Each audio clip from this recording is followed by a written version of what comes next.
Science has cured plagues, split atoms, and sent machines beyond the edge of the solar system. It has mapped the human genome and photographed a black hole. And yet for every triumph, there remains a stubborn residue of questions that refuse to yield.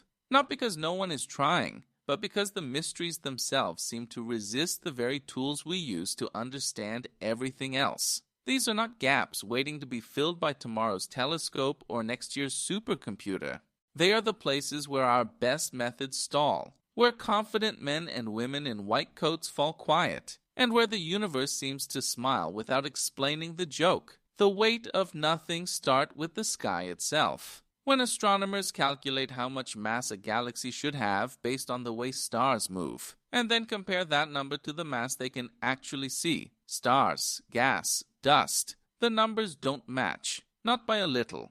Galaxies behave as though they are wrapped in 5 times more material than telescopes can detect. We call this invisible scaffolding dark matter, and the name is almost an admission of defeat. We don't know what it is, only that something must be there. For decades, physicists have built detectors deep underground, shielded from cosmic radiation, waiting for a single dark matter particle to bump into an atom of ordinary matter. Billions of dollars, entire careers, buried in mountains and mines, and the vaults remain empty. Some scientists now wonder if dark matter isn't a particle at all, but a sign that our understanding of gravity itself is broken. If that's true, it would mean Einstein, the man who rewrote space and time, still left something fundamental in the dark, and dark matter is only the tamer of the 2 great cosmic riddles. The rest of the universe, nearly 70% of it, is made of something called dark energy, a mysterious force pushing galaxies apart faster and faster, as if space itself were inflating like a lung that never exhales. We gave it a name so we could talk about it in sentences. We still have no idea what it is. The signal that never repeated. On August 15, 1977, a radio telescope in Ohio recorded a burst of radio waves so strong and so strange that the astronomer reviewing the data, Jerry Eman, circled it on the printout and scrawled a single word beside it. Wow. The signal lasted 72 seconds, matched almost exactly what scientists predicted an artificial extraterrestrial transmission might look like, and came from the direction of the constellation Sagittarius. It never repeated.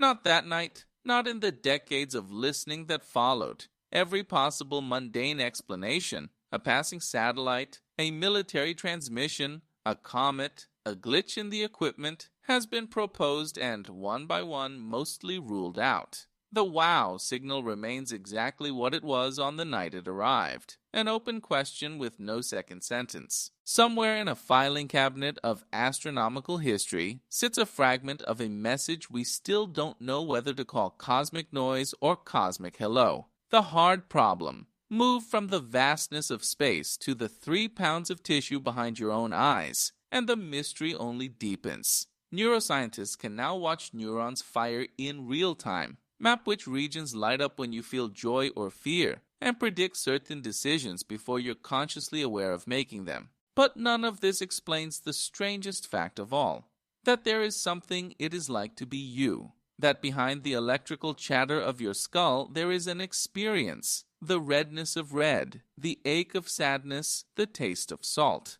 And no one can explain how matter gives rise to that inner light. Philosophers call it the hard problem of consciousness, and it earns the name. We can chart every synapse, model every circuit, and still the central question stands untouched. Why isn't all this processing happening in the dark, the way it does in a calculator or a thermostat? Why does it feel like something to be a brain? Some researchers suspect consciousness might be a fundamental feature of the universe, like mass or charge, rather than something assembled from simpler parts. Others believe it's an illusion clever enough to fool itself. No experiment has yet settled the argument, and it's not clear one ever could. Watching changes what you see. If the mind resists explanation, the smallest particles of matter are almost worse. In the early 20th century, Physicists discovered that electrons behave like waves when no one is looking and like solid particles the instant someone measures them. Fire electrons one at a time through two slits in a barrier, and they build up, over time, an interference pattern, the signature of a wave passing through both slits at once. But place a detector at the slits to see which one each electron actually goes through, and the pattern vanishes. The electrons start behaving like ordinary particles, choosing one slit or the other. Somehow, the act of observation collapses the possibilities into a single reality. This isn't a metaphor or a philosophical flourish. It is the literal, repeatable result of one of the most tested experiments in the history of science. And no one, not even the physicists who use quantum mechanics every day to build lasers and computer chips, can agree on what it actually means. Does the universe not decide what has happened until it's observed? Do infinite parallel worlds split off with every measurement? Is there some hidden layer of reality we simply can't see? Different camps have different answers, and the disagreement isn't a failure of intelligence. It's a sign that we've reached a wall that mathematics can describe perfectly, while still leaving the meaning of the description a mystery. The border nobody can map. Then there is the strangest border of all, the one between life and death, or at least between consciousness and its absence.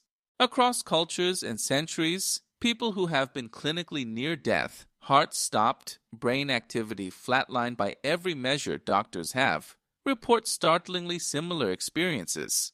A sense of leaving the body, a tunnel or a light, an overwhelming feeling of peace. Sometimes accurate descriptions of events happening in the room, or even elsewhere, that the person should not have been able to perceive. Skeptics point to oxygen deprivation, the flood of chemicals released by a dying brain, or the tricks memory plays when reconstructing a chaotic event. These explanations account for some features of the reports. They do not comfortably account for all of them, particularly the documented cases where patients accurately describe specific details from periods when their brains, by every instrument available, showed no activity capable of producing memory at all. Nobody is claiming proof of an afterlife, but nobody has produced a clean, complete explanation either, and the file stays open. Why is there something rather than nothing? Step back far enough, and the biggest mystery of all isn't a specific phenomenon, but the existence of everything at once. Why does the universe exist rather than not exist? Why do the physical constants, the strength of gravity, the mass of an electron, the speed of light, sit at values so precisely tuned that if any of them were even slightly different, stars couldn't form and life couldn't emerge? Physicists call this the fine-tuning problem, and the proposed answers range from the elegant to the almost desperate. Perhaps there are countless other universes with different constants, and we simply live in the rare one that works. Perhaps the question itself is malformed, a category error dressed up as profundity. Either way, science has no experiment that can peer outside our own universe to check. This may be the one mystery that isn't just currently unsolved, but permanently unsolvable by the methods science relies on. Because science works by testing, and there is no way to test what lies beyond everything that exists.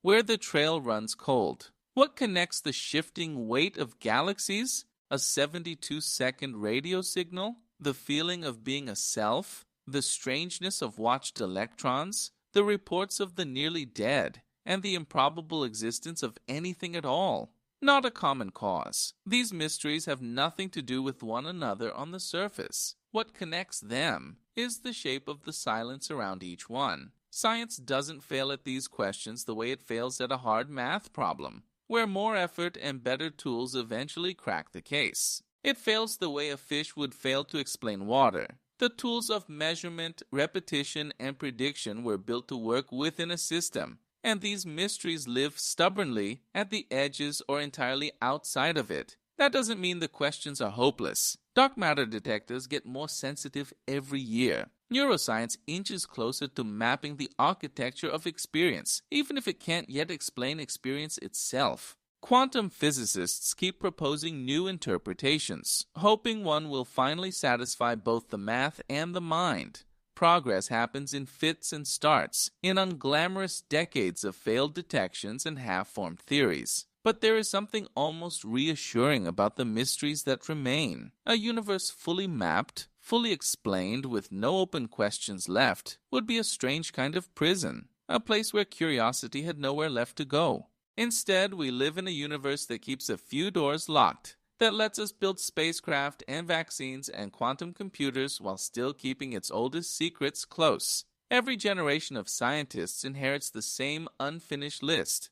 What is dark matter? What is dark energy? What is consciousness? What does a measurement actually do to reality? What happens at the edge of death? Why is there anything at all? Maybe the answers are only decades away, waiting for an instrument not yet built or a theory not yet imagined. Or maybe some of these mysteries are woven into the structure of understanding itself, permanent blind spots that no amount of cleverness can illuminate, because to explain them fully would require standing outside the very reality we're trying to explain. Either way, the not knowing isn't a failure of science. It's the reason science is still worth doing at all. The itch that keeps a species of curious primates staring up at the stars, down into the quantum foam, and inward at the strange, glowing fact of their own awareness, refusing generation after generation to stop asking why.